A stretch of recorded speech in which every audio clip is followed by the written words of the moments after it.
मठाचं जे हैदराबादचे शंकरराव राजेराय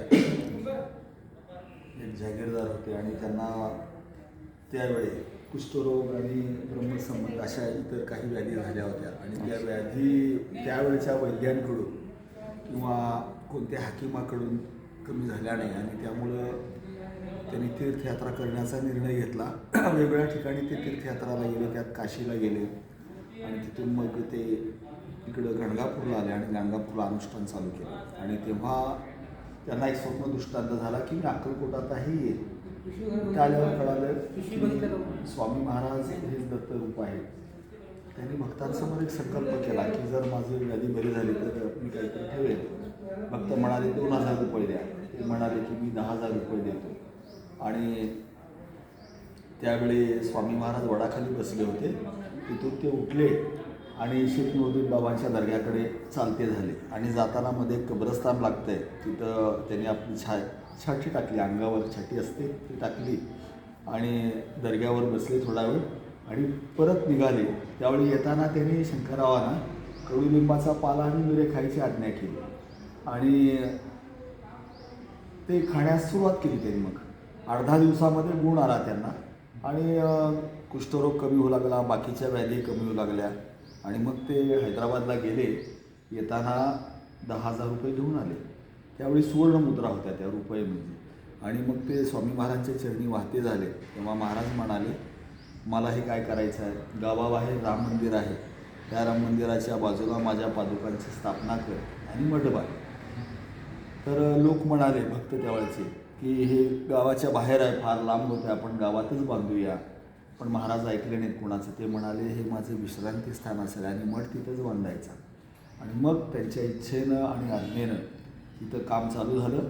1 वर्षभर काम चाललं. चुन्यामध्ये हा मठ बांधला गेला, चुन्याचा वापर करून. आणि मग नंतर महाराजांनी आपल्या पायाचे ठसे उमटून दिले. त्यानुसार संगमरवरी पादुका तयार केल्या आणि मग त्याची स्थापना केली. त्यावेळी स्वामी महाराज उपस्थित होते आणि मोठा सोहळा झाला. त्यानंतर 1 वर्षानंतर महाराजांचं महानिर्वाण झालं, म्हणजे समाधी घेतली. तर मग गावामध्ये वटवृक्ष आणि समाधीमठ झाला. तर मुद्दा असा येतो की मग महाराज थांबले कुठे, ते विश्रांती स्थान आहे. साधारणपणे काही वर्ष पुन्हा हा मठ जीर्णावस्थेत गेला. इथे जंगल वाढलं, झाडी झुडपी झाली, त्यामुळं येणं जाणं लोकांचं कमी झालं आणि जंगली प्राणी पण राहायचे आणि अशा पद्धतीनं बरेच वर्ष इकडं येणं जाणं होतं. पुढे 1952-53ला म्हणजे 52ला एकदा येऊन गेले आणि 1953ला गाणगापूर मार्गे एक बालसाधू आले साईबाबांच्या वेशामध्ये आणि मग ते वटवृक्षाखाली तिकडं गेले होते. त्यानंतर तिथं मारुतीच्या देवळात थांबले थोडे दिवस. त्यानंतर बाग मास्तर म्हणून स्टेशन मास्तर आहेत, त्यांनी मग त्यांना आपल्या घरी नेलं. तिथे एक साधारणपणे महिनाभर थांबले आणि नंतर मग गावातल्या काही लोकांनी बाबा त्यांना इकडे घेऊन आले की राजेराय मठ आहे असा असा, इथे तुम्ही थांबाल का, देखभाल कराल का. तर बाबा म्हणाले हेच माझं ठिकाण आहे, मी इथंच थांबतो. आणि मग ते इकडं आले आणि मग त्यांनी त्यावेळच्या मुलांना वगैरे घेऊन सगळी स्वच्छता करून घ्यायला चालू केलं. इथे जे हिंस्र प्राणी होते त्यांनाही त्यांनी बाजूला काढलं त्यांच्या लिलेनं आणि अशा पद्धतीनं स्वच्छता करून असं काही करू लागले की त्यावेळी लोकांना वाटू लागलं की हे बालसाधू जे साईबाबांच्या वेशात आलेले आहेत ते साधेसुधे नाही, तर ते अनेक लीला करतायत. आणि स्वामी महाराजांनी साईबाबांनी जे केलं त्याच पद्धतीनं त्यांचं कार्य चालू आहे असं ते दिसू लागलं वेगवेगळ्या लीलांमधून आणि बऱ्याच जणांना त्याची अनुभूती आहे. तर हे जो पहिला दिसतो तो बाबा आलेला आहे आणि मारुतीच्या मंदिराजवळ इथे जे आहे त्या मंदिरासमोर बांधलेला आहे. पादुका दिसत आहेत, बरी झाडी होती आणि हे स्वच्छता वगैरे करतायत असं हे दृश्य दाखवलेलं आहे.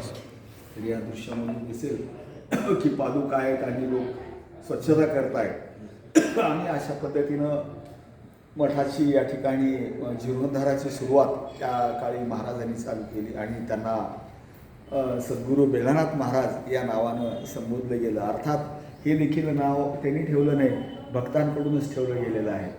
तर इथं शेटे गुरुजी होते आणि त्यांच्या पत्नी कमलाताई या शिक्षिका होत्या. शेटे गुरुजी शिक्षक होते तर ते एकदा उशीच्या कवरवर विणत होते. ते म्हणाले की बाबा याच्यावर काय नाव ठेवूया. मग बाबा म्हणाले की माझ्या हातात काय आहे. तर तो नारळाची करवंटी, त्याला बेला म्हणतात, ते म्हणाले याच्यावर ठेव. मग त्याने नाव ठेवलं बेलानाथ आणि तेच नाव झालं. आणि अशा पद्धतीनं या मठाला देखील गावातले लोक साईबाबांचा मठ, कारण ते साईबाबासारखे दिसायचे म्हणून साईबाबांचा मठ किंवा बेलानाथ महाराजांचा मठ, बेलानाथ मठ असं म्हणू लागले. आणि मग सुरुवात झाली.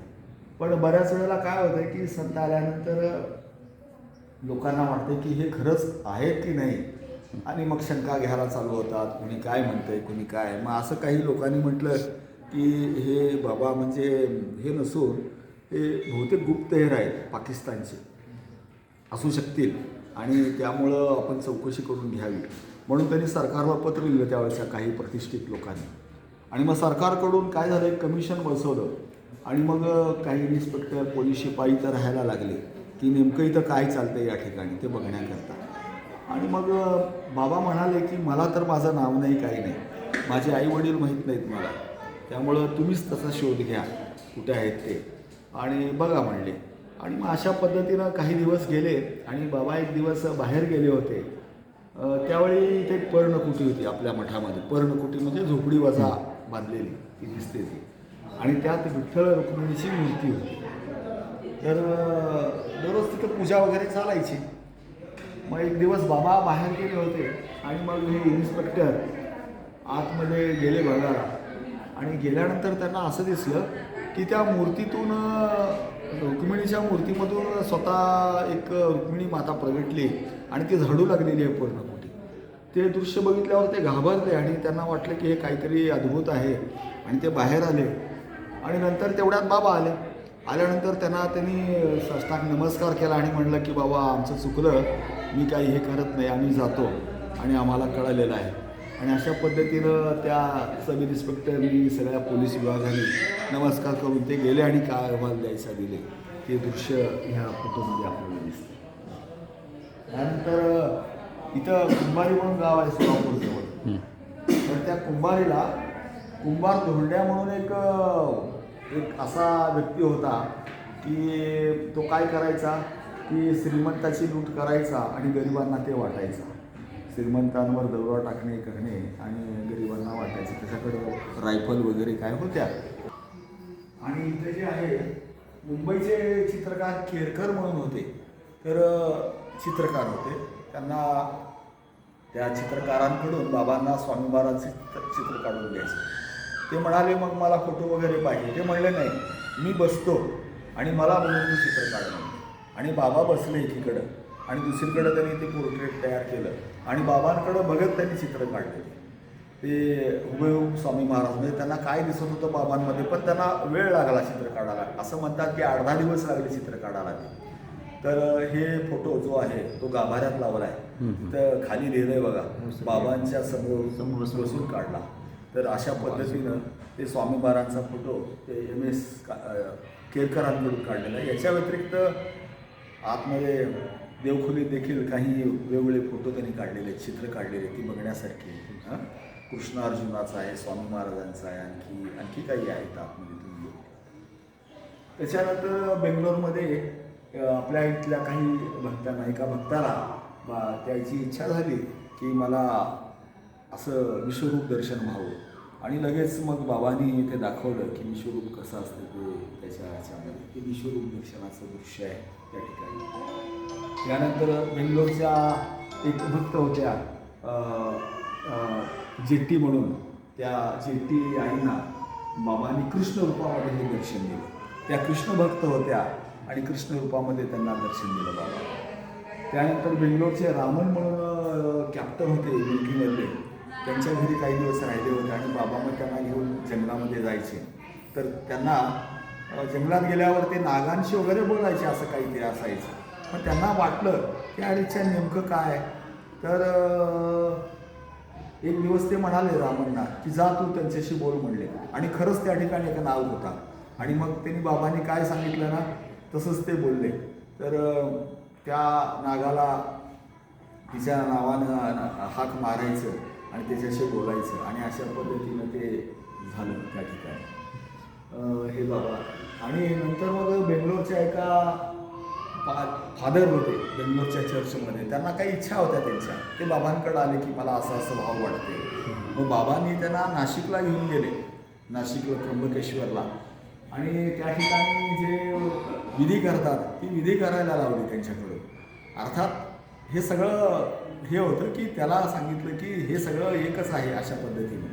आणि मग त्या फादरकडनं ते करून घेतलं. आम्ही त्यावेळी होतो बाबांबरोबर, आम्ही गेलो होतो तिथं. तर तो नारायण नागबळीचा विधी वगैरे.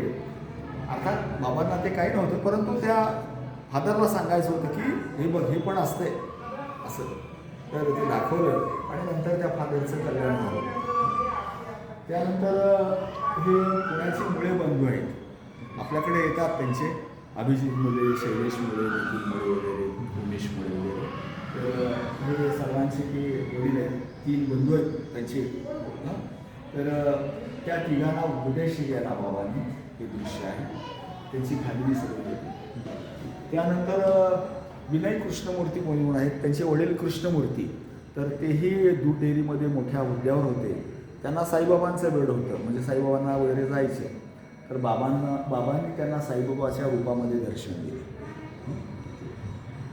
त्यानंतर हे मुंबईचे सामंत परिवार आहे, शंकरराव सामंत आणि त्यांचे पत्नी. तर त्यांचा मुलगा जो सतीश नावाचा, तो जरा असा अभ्यास करायचा नाही. मग त्यांना चिंता वाटू लागली की बाबा काय करायचं, मुलगा तर ऐकत नाही. तर बाबा म्हणाले काय काळजी करू नको, तो मोठा वकील होईल. आणि तो पुढं मोठाच वकील झाला. तो हायकोर्टामध्ये सर्व्हिस केली आणि फार मोठा वकील झाला, सतीश सामंत म्हणून. हे दृश्य आहे ते जयदेव साहेबांचा जो उल्लेख केला त्यांच्या आईचा आहे. त्यांच्या वडिलांचं नाव सिद्धप्पा. जयदेव साहेब लहान होते त्यावेळी आणि त्यांची आई या ठिकाणी आहे. तर त्यांना व्याधी झाली, इथं छातीमध्ये काहीतरी मोठं दुखणं झालं आणि डॉक्टर म्हणाले की ही जगणार नाही, आता 4-8 दिवसामध्ये संपेल. तर डॉक्टरने सांगितलं की तुमच्या सगळ्या पाहुण्यांना बोलावून घ्या आणि सांगा म्हणले. तर अशा पद्धतीनं मग गंमत अशी झाली की ते बाबांची प्रार्थना करू लागले. बाबांचे भक्त होते. मग बाबा काय केले, स्वप्नामध्ये जाऊन एकदा उदी लावली त्यांना आणि असं सांगितलं की काय काळजी करू नका, की तुझ्या मागच्या जन्मीचं आयुष्य मी इकडे घेतो, अजून तू 21 वर्ष जगतील, काही करू नको. आणि अशा पद्धतीनं काही गोष्टी केल्या, म्हणजे दृश्य दाखवली की पुढं ते बरोबर 21 वर्ष झाली. त्यांना काय झालं, डॉक्टरही म्हणले की हा काय चमत्कार घडला की अशा पद्धतीने. आणि बाबांनी त्यांना त्या मरणातनं वाचवलं, असं ते दृश्य. अशा अनेक लीला बाबांनी घडवल्या आणि आजही घडवत आहेत. तर त्यांच्या संदर्भातलं काही गोष्टी धोंड गुरुजींनी लिहून ठेवल्या. धोंड गुरुजी जवळपास 40 वर्ष होते इथे बाबांकडे. त्यांच्या बाबतीत ती मोठी घटना घडली. त्यांना तर बरेच चमत्कार झाले. तर त्या गुरुजींनी बरंच लिहिलेलं आहे. त्याचं लिखाण आता काही दिवसामध्ये प्रसिद्ध होईल आणि पुस्तक रूपामध्ये त्यामुळे आपल्याला बरीच माहिती कळेल. बाबा हे थोर संत होते, मोठे पुरुष आणि आहेत, आणि ते आज देखील करून घेतात. तिथं विश्वस्त मंडळ स्थापन केले गेले आणि त्या विश्वस्तांकडून काम करून घेत आहेत आणि मठाचं सगळा जीर्णोद्धार करून घेतला आणि आज देखील इथली कामं त्या पद्धतीने चालत आहेत बाबांनी सांगितलेल्या. कळालं सगळं.